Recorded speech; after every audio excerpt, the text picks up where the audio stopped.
हरे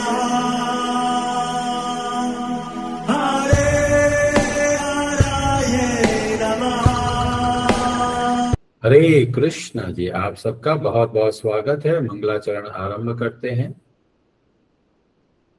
ओम नमो भगवते वासुदेवाय।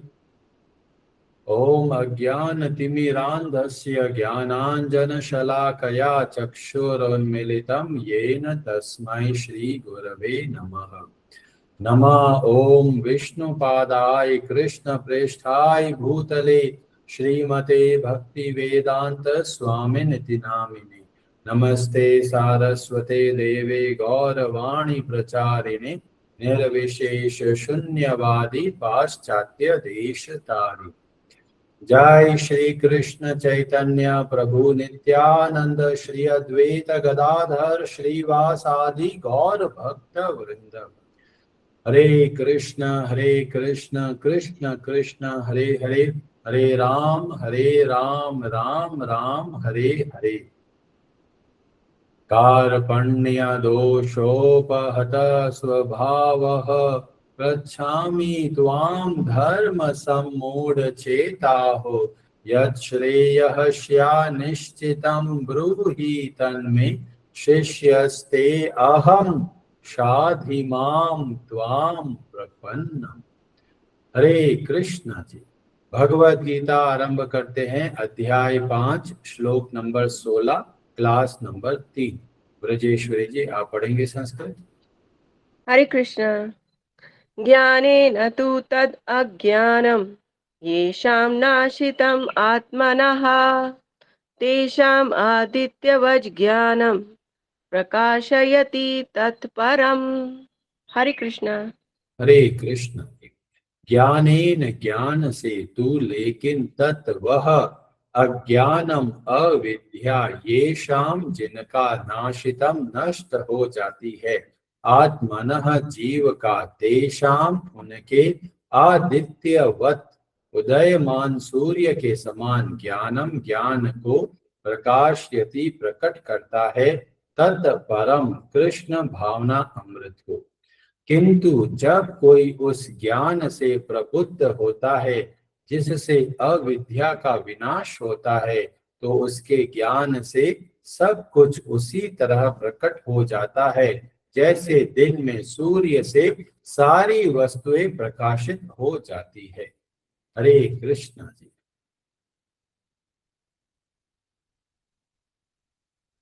तो बहुत ही इंपॉर्टेंट टॉपिक चल रहा है। भगवान श्री कृष्ण बहुत अद्भुत तरीके से बताते हैं कि संसार में लोग दुख पाते हैं अज्ञान के कारण, और अंधेरे में जब कोई व्यक्ति चलता है तो उसको वास्तव में चीजें सही तरीके से दिखाई नहीं देती। और इसी बात को बताते हुए ये हम अध्ययन कर रहे हैं श्रीमद् भागवतम के जो पहले स्कंद के अध्याय 17 और श्लोक नंबर 38 में कलियुग और जो परीक्षित महाराज है उसके बीच में डिस्कशन चलते हैं, और कलियुग को 4 स्थान दिए गए और वहां हम लोग इसको अध्ययन करने का प्रयास कर रहे हैं।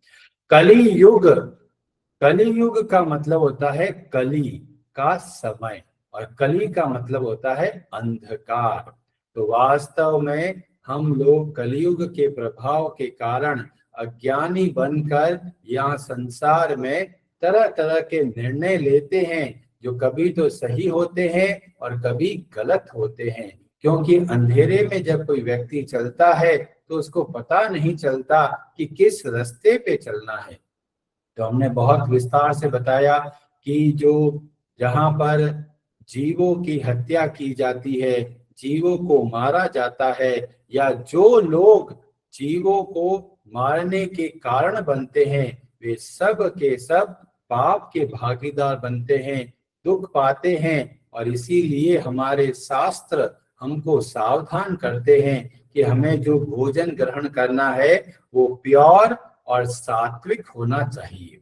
पर कई लोग देखेंगे, हम लोग तो बोलते हैं कि हम तो अच्छे से अच्छा खाना खाते हैं, पर जो तरह तरह के लोग हैं वो बहुत तरह के आर्ग्यूमेंट करते हैं और हमारे पास पता नहीं होता कि उत्तर कैसे देना है। और इसीलिए ये सेशन खासकर हम सब के लिए है, ताकि अगर हमारे सामने कोई और व्यक्ति नॉन वेज के बारे में कुछ बोलता है तो हम सही तरीके से उत्तर दे पाए। और इसीलिए इस सेशन को आप ध्यान से समझिए, क्योंकि ऐसे लोग मिलेंगे जो आपके सामने तरह तरह के आर्ग्यूमेंट रखेंगे। अभी कई लोग बोलेंगे कि देखिए आप बोलते हो सबके अंदर प्राण है, कोई बोलता है भाई मनुष्य के अंदर प्राण है, पशुओं के अंदर प्राण है, और जो प्लांट्स है, जो पेड़ पौधे हैं, उसके अंदर भी तो प्राण है। तो जो वेजिटेरियन बोलते हैं वो भी तो हत्या कर रहे हैं, जीवों की हत्या कर रहे हैं, क्योंकि पेड़ पौधों के अंदर भी तो जीवन होता है। ये एक ऐसा प्रश्न है जो बहुत बार लोग हमारे सामने रखते हैं। अब जो लोग ऐसा प्रश्न करते हैं तो अब वापस प्रश्न कीजिए और पूछिए, एक मनुष्य की हत्या की जाती है और एक पशु की हत्या की जाती है, तो अंतर क्यों है? क्या अंतर है? जब कोई मनुष्य की हत्या की जाती है तो उसको तो सजा मिलती है, और जो पशु की हत्या की जाती है उसमें सजा नहीं मिलती। ऐसा क्यों है? तो पता चलता है कि जो मनुष्य है उसकी जो चेतना है, उसकी जो कॉन्शियसनेस है वो उत्तम है, और जब मनुष्य को मारा जाता है तो सजा मिलती है, और जब पशु को मारा गया तो सजा नहीं दी जाती। क्यों? वो सोचते हैं जो ये पशु है उनका जो चेतना का स्तर है वो कम है। और उसी बात को और आगे लेके जाते हैं, जो भी पेड़ पौधे हैं उनके अंदर भी जीवन है, उनके अंदर भी चेतना है। वो चेतना क्या है? बहुत कम मात्रा में हमको देखने को मिलती है, और इसीलिए हर एक जीव का भोजन निर्धारित है। तो मनुष्य के लिए बताया गया, जब हम पेड़ पौधों से उत्पन्न जो भोजन है उसको ग्रहण करते हैं तो हमें पाप तो लगता है, पर बहुत कम मात्रा में लगता है। जिस तरीके से एक मनुष्य को मारने में हमको ज्यादा पाप लगता है, और जैसे जैसी जो चेतना है कम होती जाती है, तो वैसा हमारे पाप का जो है वो कम होने लगता है। तो इस तरीके से आप वापस जवाब दे सकते हैं। कई लोग बोलते हैं हम तो प्योर नॉन वेजिटेरियन है। इस संसार में कोई भी मनुष्य प्योर नॉन वेजिटेरियन हो ही नहीं सकता। क्यों? क्योंकि हमारा जो शरीर है उसको बहुत सारी चीजों की आवश्यकता होती है, जैसे प्रोटीन के अलावा मिनरल्स की आवश्यकता होती है, विटामिन्स की आवश्यकता होती है, कार्बोहाइड्रेट की आवश्यकता होती है। तो बहुत सारे तत्वों की आवश्यकता है। पर अगर कोई बोलता है हम तो प्योर नॉन वेजिटेरियन है, तो आप उनसे पूछिए कि आप उसको रॉ खाइए ना। जिस तरीके से वेजिटेरियन व्यक्ति फल फ्रूट को बहुत अच्छे से आराम से रॉ खा सकता है, आपको कुक करने की भी जरूरत नहीं है, तो प्योर वेजिटेरियन व्यक्ति पूरा जीवन आराम से रह सकता है, क्योंकि शरीर की जो जो आवश्यकता है वो सब का सब उसको मिल पाता है। पर प्योर नॉन वेजिटेरियन 5 साल भी जिंदा नहीं रह सकता, क्योंकि केवल प्रोटीन से हमारा जीवन नहीं चलेगा। अभी कई लोग और आर्ग्यूमेंट करते हैं, वो बोलेंगे कि जो पशुओं का जो एनिमल प्रोटीन है वो पूरा का पूरा प्रोटीन है, और जो प्लांट्स में मिलता है, जो पेड़ पौधों में मिलता है, वो अधूरा प्रोटीन होता है। और इसीलिए कई लोग आर्ग्यूमेंट करते हैं कि हमको ये एनिमल प्रोटीन लेना चाहिए, पर फिर वो लोग अंधेरे में रहते हैं। भगवान ने सारी की सारी व्यवस्था करा है, जो जो हमारे शरीर की आवश्यकता है वो सब हमको प्राप्त हो सकता है वेजिटेरियन और काउ बेस्ड जो प्रोडक्ट है उनके माध्यम से। तो हमारे जीवन को वेजिटेरियन रखना है। अभी कई लोग बोलते जी ये प्रोटीन मिलेगा कैसे पूरा का पूरा?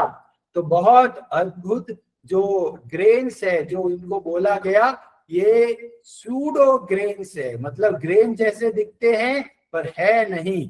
जैसे सबसे उत्तम आता है राजगीरा। राजगीरा अगर हम खाएंगे तो पूरा का पूरा प्रोटीन हमको मिलेगा। सोयाबीन खाइए, सोयाबीन खाएंगे तो पूरा का पूरा प्रोटीन मिलेगा और साथ में फाइबर भी मिलेगा जो हमारे शरीर के लिए आवश्यक है। तो जितने भी लोग तरह तरह के आर्ग्यूमेंट करते हैं वो सब खुद भी अंधेरे में रहते हैं और हमको भी भ्रमित करते हैं। कई लोग बोलते हैं ठीक है जी, नॉन वेज नहीं खाते, अंडा खाने में क्या तकलीफ है। ये सब का सब पाप का घर है। जीवों की हत्या और उसमें जो पाप छिपा हुआ है वो सब हमको दुख रूप में मिलता है। बहुत सारे डॉक्टर भी मिलेंगे आपको जो बोलेंगे जी नॉन वेज खाओ जी, अच्छा है जी आपके लिए, पर हमें ऐसे डॉक्टरों पर भरोसा नहीं करना है, क्योंकि ऐसे डॉक्टर थोड़ी सी किताबें पढ़कर बहुत बड़ा ज्ञान देने लग गए। अगर कभी ज्ञान लेना है तो भगवान श्री कृष्ण बताते हैं तस्मात् शास्त्र प्रमाणम, शास्त्र के आधार पे निर्णय लेना है। और हमें पता चलता है भोजन का कितना भारी महत्व है, क्योंकि भोजन का और हमारे मन का एक स्पेशल संबंध है। कई लोग सोचते हैं अरे हमारा मन अशांत क्यों रहता है, हमको पता नहीं चलता। इवन डॉक्टर्स को भी पता नहीं चलेगा कि ये मन ऐसा क्यों करता है, पर हमारे शास्त्र हमको बताते हैं मन का और भोजन का क्या लेना देना है। तो ये वर्णन मिलता है छांदोग्य उपनिषद के जो छठे अध्याय के जो 5वां खंड है, वहां पर बहुत विस्तार से बताया गया क्या चीजें हमको खानी है। और वहां पर बताया गया श्लोक नंबर 1 में, और बोला गया अन्नम अशितम त्रेधा विधीयते। जो हम भोजन करते हैं उसका 3 पार्ट होता है। जो एक पार्ट जाता है जो हमारे शरीर को मजबूत बनाने के लिए काम आता है, और उसको बोला गया मांसम, मतलब मसल्स को बनाने के लिए ये भोजन काम आता है। और दूसरा जो कुछ कचरा बचा है वो बाहर निकल जाता है। और जो तीसरा सबसे महत्वपूर्ण जो पार्ट बनता है उसको बोला गया तन मनः। ये हमारा जो मन है वो बनता है हम किस तरीके से भोजन करते हैं। और इसीलिए आगे चलकर छांदोग्य उपनिषद के 7वें अध्याय के श्लोक नंबर, ये खंड नंबर 26 और श्लोक नंबर 2 में बताया गया आहार शुद्धौ, जितना हमारा भोजन सात्विक होगा, शुद्ध होगा, तो क्या होगा, सत्व शुद्धो, हमारा मन शुद्ध बनेगा। जितना हमारा मन शुद्ध बनेगा तो क्या होगा, तो बोला गया ध्रुव स्मृति, हमारे जो बुद्धि है वो स्थिर बनेगी। और स्मृति लभ्ये सर्व ग्रंथि नाम विप्र मोक्ष तस्मै। तो भोजन का और हमारे जीवन का बहुत बड़ा और गहरा संबंध है। और इसीलिए भोजन को हमें सात्विक तरीके से ग्रहण करना है। जो अशुद्ध भोजन है वो कभी भी नहीं खाना है। पर उसमें से भी कई लोग बोलेंगे प्रभु जी हम तो जीवन भर वेजिटेरियन भोजन किया है, फिर भी तरह तरह की बीमारियां आ जाती है, उसका क्या करें। तो पता चलता है हमारे शास्त्र हमको बताते हैं कि शरीर को चलाना कैसे है। हम लोग सोचते हैं हम तो चावल दाल चावल ही खाते हैं, पर समय के साथ में आजकल जो चावल है और दालें हैं वे सब के सब दूषित होते जा रहे हैं। तो क्या करना है, तो जो चावल खाते हैं, जिसको अगर हम लोग बोलते हैं भाई व्हाइट राइस खाना वो नहीं खाना है, क्योंकि आगे चलकर ये डायबिटीज का कारण बनता है। तो क्या करना है, पॉलिश और व्हाइट राइस की जगह रॉ राइस खाइए। ऐसा राइस जो जो छिलकों के साथ में है, जिसको बोलते हैं रेड राइस, ब्लैक राइस, ये राइस आप खाने से आपके शरीर को स्वस्थता प्राप्त होगी। तो हमको पता ही नहीं चल रहा हम कौन सा भोजन कर रहे हैं। हम तो सोचते भी हम तो गेहूं की रोटी खाते हैं, पर हमारे शास्त्र हमको सिखाते हैं एक तरह का अन्न नहीं खाना है, बहुत वैरायटी का अन्न खाना है। और खासकर आप उपवास में देखेंगे क्या क्या खाते हैं, वो सात्विक है। जैसा हमको सेंधा नमक खाना है, जैसा हमको तरह तरह के जो ग्रेन्स है वो जीवन में खाना है, जैसे जौ होता है, जवार है, रागी है, बाजरा है, तरह तरह के मिलेट्स है, ऐसा आप ग्रेन्स खाइए, आपको स्वास्थ्य का बहुत लाभ मिलेगा। अब कई लोग बोलेंगे प्रभु जी हम तो ये सब भी खाते हैं। फिर हमारे शास्त्र बोलते हैं हमारे शरीर को व्यायाम की आवश्यकता है। कितना एक्सरसाइज करते हैं, और वो भी सूर्य के समय, सूर्य उदय के समय में, उसका भी हमारे जीवन में बहुत उपयोग है। तो प्राणायाम करना है, जो एक्सरसाइज है उसको करना है, सात्विक भोजन करना है, भगवान को अर्पण करके ऐसे भोजन को ग्रहण करना है। जब इस तरीके का भोजन करेंगे तो बहुत सारी बीमारियों से हम बच सकते हैं। तो आज हमने अध्ययन किया भोजन के बारे में। कल हम लोग अध्ययन करेंगे, कल शनिवार है तो सोमवार के दिन हम लोग अध्ययन करेंगे कि लोग तरह तरह का नशा करते हैं और अंधकार में जीवन को जीते हैं, वो कितना दुख पाते हैं। हरे कृष्णा प्रभु जी, दंडवत प्रणाम। हरे कृष्णा जी। कुछ युवा पीढ़ी है जो कि बॉडी बिल्डिंग पे बहुत ज़्यादा ध्यान करते हैं, और उनके लिए आज का क्लास बहुत ही बढ़िया रहा प्रभु जी। और ये बॉडी बिल्डिंग के रुचि इतना रहती है कि वो फिर उनको वेजिटेरियन बनना पड़ता है, और इसके वजह से वो भक्ति में आना नहीं चाहते। तो ऐसे युवा पीढ़ी के लिए आज का क्लास बहुत ही उत्तम रहा है प्रभु जी। और स्वास्थ्य के लिए भी आपने बहुत ही बढ़िया बातें बताई आज। हरे कृष्ण। हरे कृष्ण। तो हम ओम प्रकाश प्रभु जी का ही उदाहरण देते हैं। पहले नॉन वेजिटेरियन थे, अब प्योर वेजिटेरियन बन गए हैं, और बॉडी बिल्डिंग भी इनकी बहुत बढ़िया है। तो हमको पता चलता है ये धोखा दिया जाता है कि नॉन वेज खाएगा वही बॉडी बिल्डिंग कर सकता है। हम लोग अगर स्प्राउट का खाते हैं, सोयाबीन है, ये तरह तरह के जो दालें है वो खाते हैं तो बहुत अच्छे से शरीर चला सकते हैं।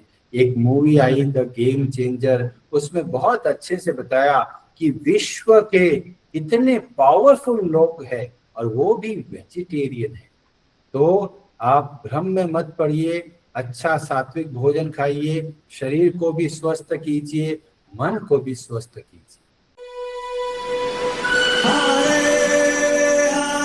Hare Namaha